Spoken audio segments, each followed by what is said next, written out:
Hey guys, welcome to another episode about R programming. In this episode I'm going to teach you how to create your own functions.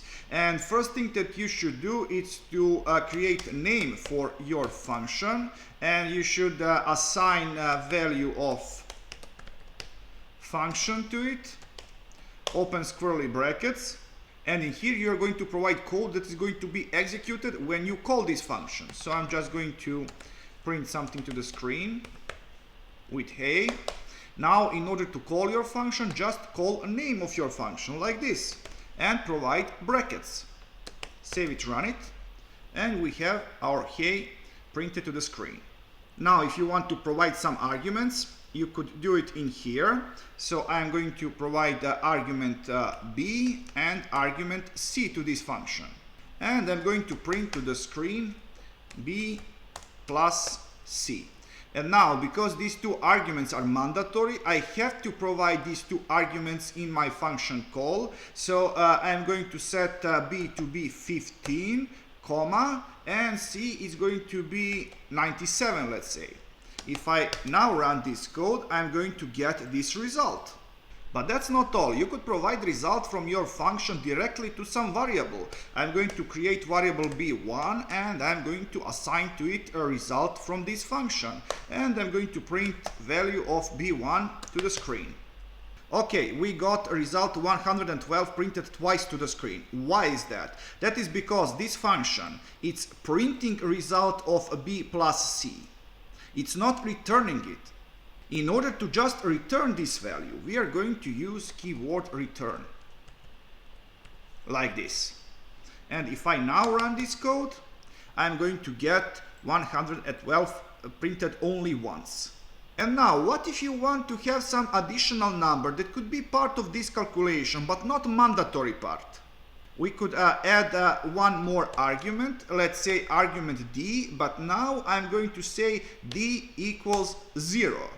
With this statement, we are saying that we have one more argument called d, but that argument it's not mandatory, and by default its value it's 0.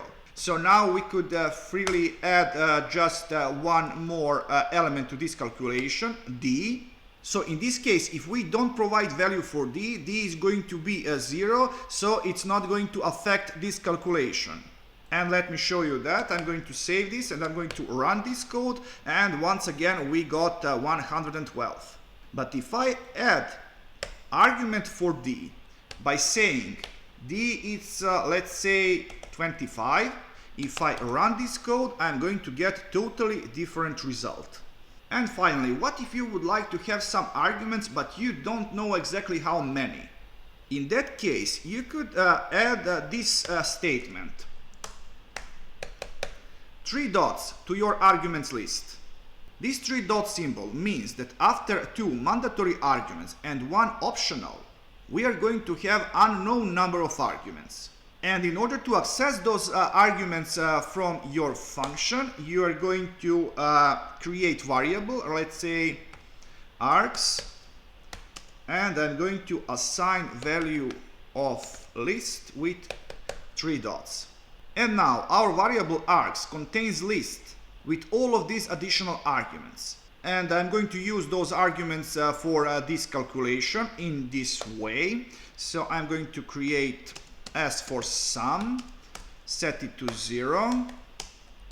Okay, with for loop with I in args. In this way we are going to iterate through entire list. And I'm going to sum all of elements from this list with s plus I. Alright. And I'm going to subtract s from this calculation. So finally, what is going to happen? So this function is going to return sum of 2 mandatory arguments, 1 optional, and rest of arguments are going to be subtracted from this sum. So if this result is 137, I'm going to add one argument of 100 and another of 37.